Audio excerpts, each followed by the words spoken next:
இந்த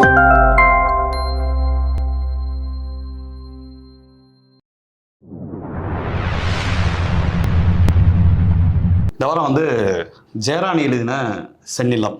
ஓகே. செந்நிலம் பற்றி என்ன சொல்லணும்னா, அது வந்து சால்ட் பதிப்பகத்தோட வெளியீடு. சால்ட் வந்து ரொம்ப தரமான புத்தகங்களை பதிப்பிக்கிறாங்க. ஆமாம், அப்படின்ட்டு குவாலிட்டியாகவும் சரி, கண்டென்ட்டாகவும் நல்லா பண்ணுறாங்க. ஜெயராணிங்கிறவங்க வந்து ஒரு பத்திரிகையாளர், முக்கியமான ஒரு கல செயல்பாட்டாளர். அவங்களோட முதல் சிறுகதை தொகுப்பு. சரி, எப்படி வந்திருக்கு அப்படின்னு பார்த்தோம்னா, ரொம்ப அட்டகாசமாக இருக்குது. ஜெயராணியோட பெண்களோட எழுத்துக்கள் எப்பயுமே ரொம்ப காத்திரமாகவும் இதுவாகவும் இருக்குது. ஓகே. அவங்க வைக்கக்கூடிய விஷயங்கள ரொம்ப ஆழத்தை நான் பார்க்குறேன். மெயினாக வந்து பார்த்தீங்கன்னா, ஜெயராணியோட பாத்திரங்கள் எப்படி இருக்குது, கதாபாத்திரங்கள் எப்படி இருக்குது, ஒரு ஒட்டுமொத்தமாக நம்ம டீகோட் பண்ணோன்னா ஒரு 9 கதைகள் இருக்குது. ஓகே. 9 கதைகளும் பெண்கள் வலிமையானவர்களாக இருக்காங்க. ஒரு இடங்களில், சில இடங்களில் அவங்களே அந்த இது இருக்குல்ல, உங்களுக்கு அந்த ஆணாதிக்கத்தை எஸ்டாப்ளிஷ் பண்ணக்கூடியவங்களாகவும் இருக்காங்க. ஓகே. ஒவ்வொரு கதைகளும் வெவ்வேறு வடிவம் எடுக்கிறதா நான் பார்க்குறேன். இப்போ உதாரணத்துக்கு பார்த்தீங்கன்னா, அவங்க கதையில் வயசானவங்க வந்து ரொம்ப பயங்கரமான ஆட்களாக இருக்காங்க. உதாரணமாக அம்மாவின் பிரசவம் அப்படிங்கிற ஒரு கதை. ஒரு பிரசவ வழியில் இருக்கக்கூடிய பெண் அவங்க அம்மாவை நினச்சி அவங்க அம்மாவோட இதுக்குள்ளே போகிறாங்க. ஓகே. அவங்க அம்மாவுக்கு எத்தனை பெண்கள் இருந்தாங்க, அவங்க எப்படி இறந்து போனாங்க, எந்த காரணத்தினால இறந்து போனாங்கங்கிறதான் அந்த கதை. ஆணாதிக்கம் எவ்வளோ நுட்பமாக செயல்படுது அப்படிங்கிற ஒரு இடத்த கடைசியில் ஓப்பன் பண்ணுவாங்க. ஓகே. எல்லாம் அவங்க அப்பாவை வில்லன் நினச்சிட்டு இருப்பாங்க, கடைசி அவங்க பாட்டி தான் வில்லி. ஓகே. மீனா ஒரு ஆண் குழந்தை பிறக்கணும் அப்படிங்கிறதுக்காகவே அவங்க அம்மா வந்து அதிகமாக கருத்தரைச்சு அதனாலேயே உடம்பு சரியில்லாமல் போய் செத்து போயிருப்பாங்க. அப்போ இங்கே ஆண் வாரிசு அப்படிங்கிற ஒரு விஷயம் இருக்குல்ல. ஆமாம். அந்த அந்த விஷயத்த பெண்கள் ஏன் ஒரு பெண்ணோட பிறப்பு வந்து ரொம்ப பெருசாகவும் பார்க்கப்படுறதே இல்லை. ஒரு ஆண் வாரிசுனா ஒரு ஆம்பளை சிங்கம், அவன் தான் சொத்துக்கு வாரிசு. அந்த சொத்தை அவங்க காப்பாற்றுறது, சொத்துடைமையை காக்கக்கூடிய ஒரு விஷயமா பெண்கள் வந்து இருந்துக்கிட்டே இருக்காங்க அப்படிங்கிற ஒரு கதை இருக்குல்ல. அம்மாவின் பிரசவம் இல்லை ஒரு விஷயம் மெயினாக அந்த அந்த பாட்டியோட வில்லத்தனத்தையும். அம்மாவின் பிரசவத்தோட கதை தான் எனக்கு தெரிஞ்சு குலசிங்க காவு கதையும் நினைக்கிறேன். ஓகே. அதுலேயும் அதே மாதிரி தான். அதுலேயும் வந்து குலசிங்க காவு ஒரு வீட்டுக்கு இருக்கக்கூடிய ஆண் வாரிசு, அந்த ஆண் வாரிசால் இருக்கக்கூடிய பிரச்சனைகள், அதோட ஒரு காயினில் இன்னொரு பக்கமாக நான் பார்க்குறேன். ஓகே. ஒரு பெண் வாரிசு இருப்பாங்க. அந்த பெண் வாரிசு ஆண் வந்து ஒரு கொலைகேஸில் மாட்டிக்கு வர அவரை காப்பாற்றணுங்கிறதுக்காக ஒரு மோசமான ஒரு போலீஸ்காரன் கல்யாணம் பண்ணி கொடுத்துருவாங்க. விசாரிக்காமே, சொந்த ஜாதியில். மோசமான போலீஸ்காரர் எப்படியா இருப்பாருன்னா, இந்த வேறு ஜாதியில் திருமணம் செஞ்சால் அவங்கள கொல்லக்கூடிய ஆளாகவும் ஒரு போலீஸ்காரர், ரொம்ப மோசமான ஒரு போலீஸ்காரராக இருப்பாப்புல. ஆனால் சொந்த ஜாதிக்காரர், சுய ஜாதிக்காரர். அந்த பெண்ணும் பார்த்தீங்கன்னா, அந்த பெண் வந்து எப்படின்னா வீட்டில் வந்து வேற யார்கிட்டயாவது பேசினாலே தப்புன்னு சொல்லி வளர்க்கப்பட்டிருப்பா. ஓகே. நம்ம அப்பா நம்ம கரெக்டு தான் செய்வார் அப்படின்னு நினச்சி வளர்க்கப்பட்டு போகிற பெண் வந்து அந்த இடத்துல போய் மாட்டிக்கிறாங்க. ஓகே. ஆணை காப்பாற்றணுங்கிறதுக்காக இந்த வேலையை பார்க்கறதுக்கு இல்லை, வீட்டில் ஒரு ஆண் வாரிசை காப்பாற்றணுங்கிறதுக்காக ஒரு பெண் வாழ்க்கையை வந்து பலியிடுறது நடக்குதுல்ல. ஆமாம். அதுதான் அம்மாவின் பிரசவமும் குலசிங்கக்காவும் சொல்லுது. மெயினாக வந்து பெண்கள் வந்து ரொம்ப இதில் வந்து பார்த்தீங்கன்னா, இதில் கல்யாணத்துக்கு வற்புறுத்துகிற அம்மாவாக இருக்கட்டும், அந்த அம்மாவே 2வது ஒய்ஃபாக இருப்பாங்க. ஓகே. அந்த பாட்டி இருக்காங்கல்ல, இங்கேயே ஒரு பாட்டி இருப்பாங்க. அந்த பாட்டி வந்து தான் தம்பிக்கு வந்து ஆண் வாரிசு இல்லைங்கிறதுக்காக தன்னோட பொண்ணையே 2வது வாரிசாக கொடுத்துருப்பாங்க. ஓகே. அவங்களோட பொண்ணு தான் இப்போ மாட்டில் இருக்கக்கூடிய பெண். புரியுது உங்களுக்கு? அப்போ அந்த பெண்கள் வந்து ஆணாதிக்கத்தை எஸ்டாப்ளிஷ் பண்ணக்கூடிய வயதான பெண்கள்லாம் இங்கே கதையில் வந்து தொடர்ச்சியாக இருக்காங்க. அதை வந்து இன்னொரு ஆங்கிள்லேயே நம்ம பார்க்கலாம். இன்னொரு ஆங்கிளில் அவங்க வந்து ரொம்ப ஒரு இந்த பக்கம் பாசிட்டிவ் சைட்லையும் பார்த்தீங்கன்னா, ஒரு வயதான பெண் தாகம் அப்படிங்கிற ஒரு சிறுகதை. அது இல்லை என்னன்னா, வயதானவர்கள்லாம் ரொம்ப ஒரு ஆக்ரோஷமாக இருக்காங்கங்கிற விஷயங்கள் உங்கள் கதையில் வந்துக்கிட்டே இருக்குது.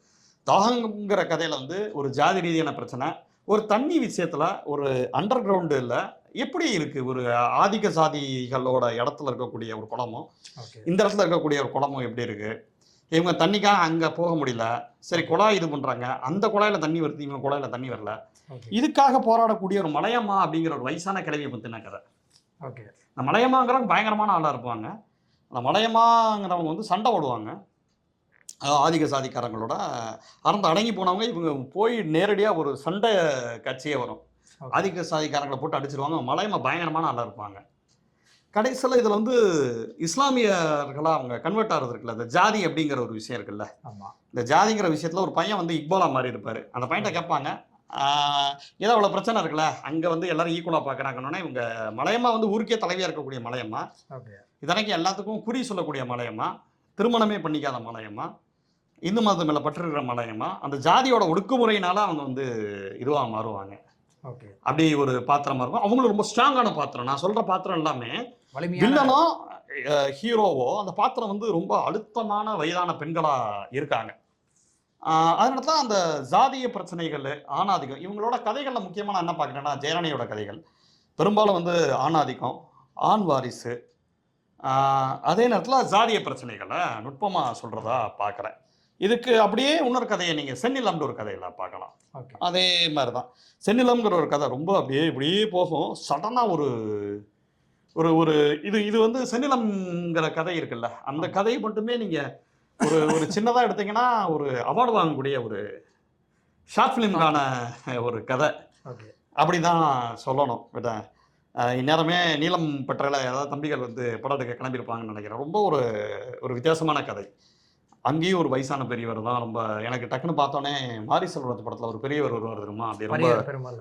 சாரி மாரி செல்வராஜ், ஆமாம் பரியரம் பெருமாள்ல பெரிய ரொம்ப மூர்க்கமாக இருப்பார். என்ன தம்பி அப்படி இப்படின்னு பேசிட்டு போவார்லாம், அந்த மாதிரியான ஒரு ஒரு ஒருத்தரும் ஒரு சாதாரண ஆள், ஒரு பட்டியலினத்தை சேர்ந்த ஒரு ஆள் வந்து சைக்கிள் வாங்கியிருப்பாப்புல ஒருத்தர். ஓகே.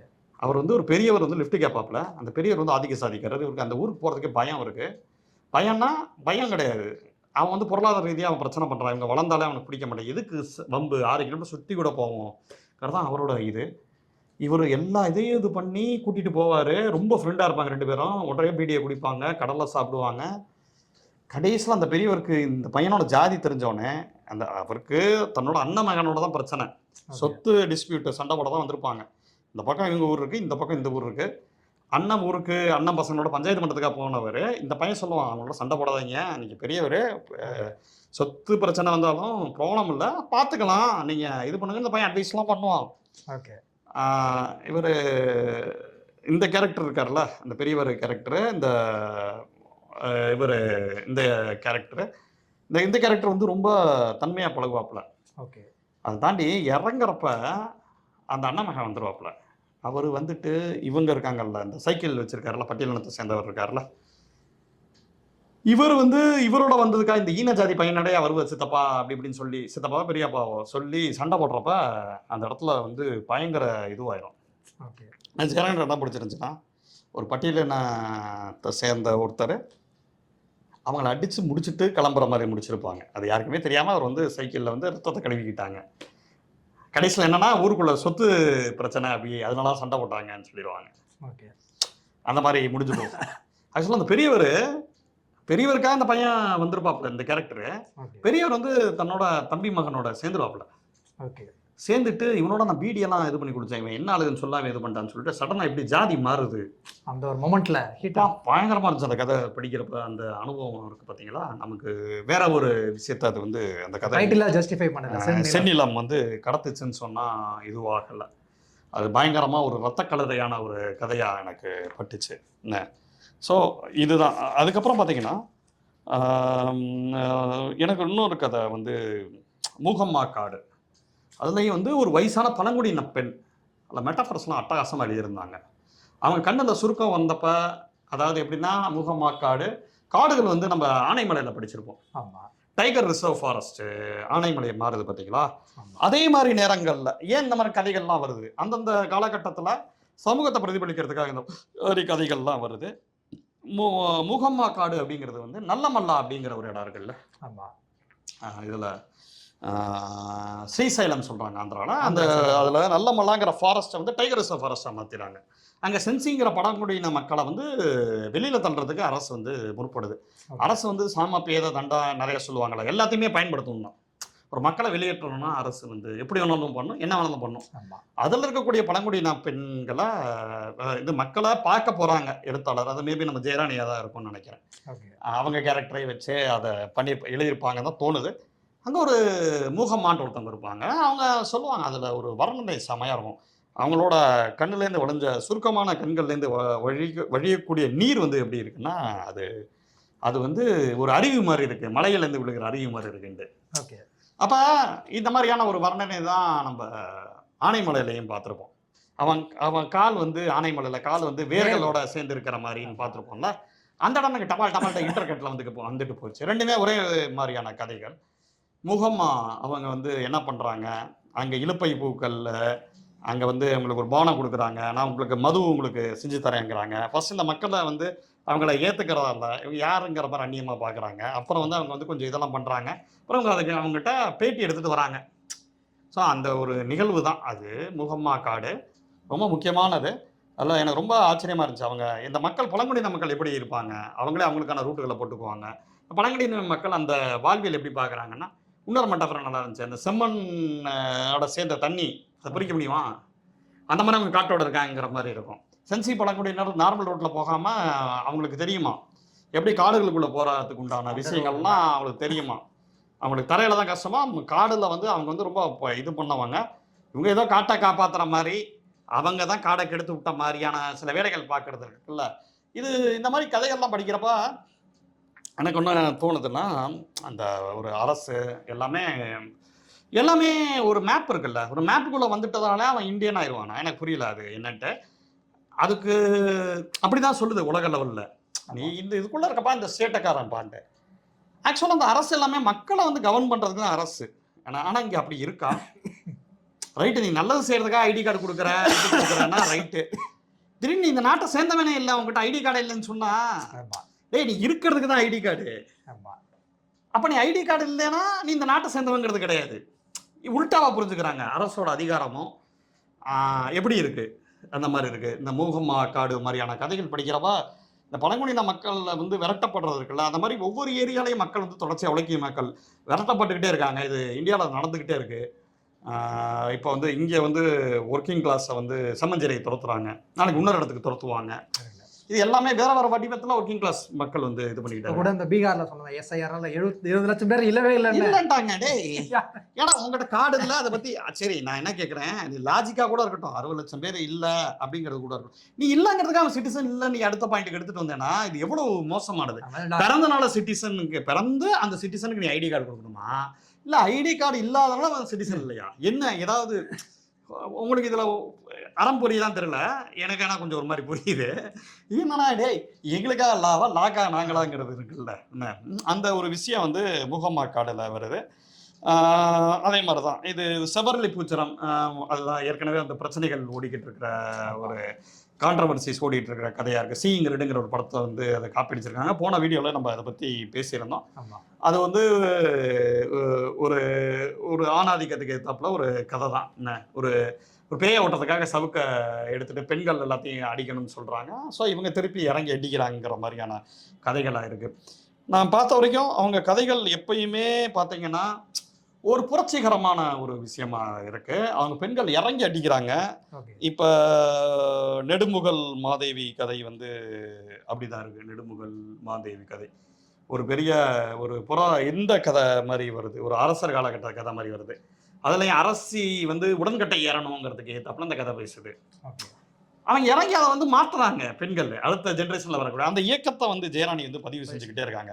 ஒரு சமூகம் ஒடுக்கப்பட்டுக்கிட்டே இருக்கு, இன்னொரு சமூகம் வந்து ஏறி அடிச்சுக்கிட்டே இருக்கு, இன்னொரு சமூகம் டிஃபெண்ட் பண்ணுது, திருப்பி இது ஏறி அடிக்க ஆரம்பிக்குது. அந்த டிரான்சிஷன்ஸில் அவங்க கதைகள் எல்லாமே வரதை நான் வந்து தொடர்ச்சியாக பார்த்துக்கிட்டு இருக்கேன். ரொம்ப ஒரு காத்திரமான ஒரு படைப்புகளாக ஒவ்வொரு கதையும் ஒவ்வொரு விதத்தில் தன்னளவில் வந்து அது விரிஞ்சுக்கிட்டே இருக்குது அப்படின்ட்டு நான் சொல்லுவேன். ஸோ 6ஆம் அவன் ஒரு கதை, அதில் வந்து ஒரு போஸ்ட் மாடர்னிசம் ஸ்டைல் அந்த கதை போகும். அது வந்து ஒரு ரேப்பை வந்து ஒரு ரேப் அந்த கதையில் வரும். அதுலேயும் பார்த்தீங்கன்னா ஆண்கள் பண்ணக்கூடிய அட்ராசிட்டிஸு அந்த மாதிரியான ஒரு விஷயங்கள் வந்து இருக்குது. ஆண்கள் பண்ணக்கூடிய அட்ராசிட்டிஸு என்ன, ஊருக்குள்ளே என்ன மாதிரியான பிரச்சனைகள் இருக்குது என்ன. அதே மாதிரி நதிமூலம்ன்ற ஒரு கதையில் வந்து ஒரு பெண் வந்து தன்னோட அம்மா யாருங்கிறத தேடி போவாங்க. ஒரு பொண்ணு ஒரு சேரி பகுதியில் வாழ்ந்துருப்பாங்க. அங்கே அவங்க அம்மா வந்து 2 வருஷத்தில் இறந்து போயிருப்பாங்க. ஸோ அந்த பொண்ணு வந்து ஒரு பாட்டி தான் வளர்ப்பாங்க. அவங்க வந்து தன்னோட அம்மாவை தேடி போகிறப்ப அங்கே என்ன பிரச்சனைகள் நடந்துச்சு, என்ன மாதிரியான விஷயங்கள் அங்கே நடந்துச்சு, ஆண்டைகளோட இது எப்படி இருக்குது. ஸோ இது எல்லாத்தையும் அவங்க கதைகளில் வந்து ஒடுக்கப்படுறவங்க வந்து ஜெயராணி கதையில் என்ன பிடிச்சிருக்குன்னா, ஒடுக்கப்படுறவங்க மாதிரியே இல்லை. ஓகே. அவங்க வந்து இறங்கி அடிக்கிறக்கூடிய ஒரு துணி இருக்குல்ல, அந்த மாதிரியான விஷயங்கள் இருக்குல்ல, கீழே இருக்கிறவன் மேலே இருக்கிறத ஏறி அடிக்கிறது இருக்குல்ல, அந்த கதையோட துணி வந்து அப்படிதான் இருக்கு. எல்லா பழைய விஷயங்களையும் இப்போ உடன்கட்டை ஏறுறதுலேருந்து சாதியிலேருந்து ஒவ்வொரு விஷயத்தையும் கொஸ்டின் பண்ணிக்கிட்டே இருக்காங்க அவங்க அப்படின்ட்டு சொல்லுவேன். கண்டிப்பாக இது வந்து ரொம்ப ரொம்ப முக்கியமான ஒரு புத்தகமாக எனக்கு படுது. என்ன ரொம்ப சிறுகதைகளில் எனக்கு என்ன தோணுச்சுன்னா, ரொம்ப ஒரு ஒரு ஆச்சரியமாக இருந்துச்சு. என்ன ஆச்சரியமாக இருந்துச்சுன்னா, பொதுவாக பத்திரிகையாளர்கள் வந்து நான் ஃபிக்ஷன் எழுதிடுவாங்க. ஓகே. ஃபிக்ஷனில் வரப்ப அவங்ககிட்ட அந்த கற்பனையோ ஏதோ ஒரு இடம் வந்து இடிக்கும். ஜெயராணிட்ட நான் பார்த்தேன் என்னன்னா, அட்டகாசமான ஃபிக்ஷன் ரைட்டிங் அவங்ககிட்ட இருக்கிறத நான் பார்க்குறேன். எனக்கு என்ன ஆச்சரியம்னா, நம்ம தமிழ் சமூகம் இல்லை, பொதுவாக இலக்கியமோ சினிமாவோ ஏதோ ஒரு விஷயம் நடக்குதுன்னா சடனாக ஏதோ ஒரு பேர் வந்து ரொம்ப பெரிய பேராக வரும்.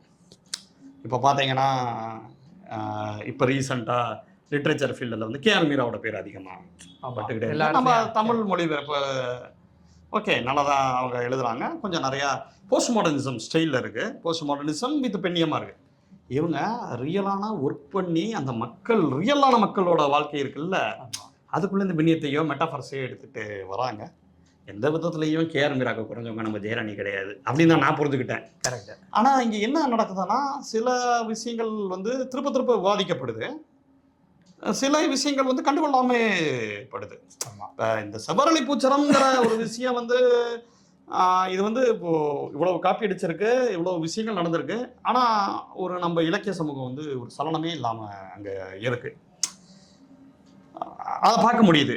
அதே மாதிரி தான் கதைகள்லையும் பார்த்தீங்கன்னா, இவங்க கதை சொன்னால் அது வந்து பெரிய ரீச் ஆகுதா, இல்லை அது பேசு பொருள் ஆகுதா, இல்லைனா மற்றவங்க கதை சொன்னால் அது பேசு பொருள் ஆகிறது இல்லையா, எதை வச்சு இவங்க பெரிய எழுத்தாளர்னு சொல்லி முடிவு போடுறாங்க, அதெல்லாம் நமக்கு புரியலை. இவங்களே ஜெயராணியே கூட அந்த இதில் சொல்கிறாங்க, இந்த பெரிய டேரக்டர்ஸுமே பெரிய எழுத்தாளர் தான் பேர் போட்டுக்குவாங்க, இல்லைனா போட மாட்டாங்கங்கிறாங்க. எதை வச்சு பெரிய எழுத்து சின்ன எழுத்து நம்ம சொல்கிறது முடிவுக்கு வருது? கதையோட காத்திரத்தை வச்சு தானே வர முடியும்.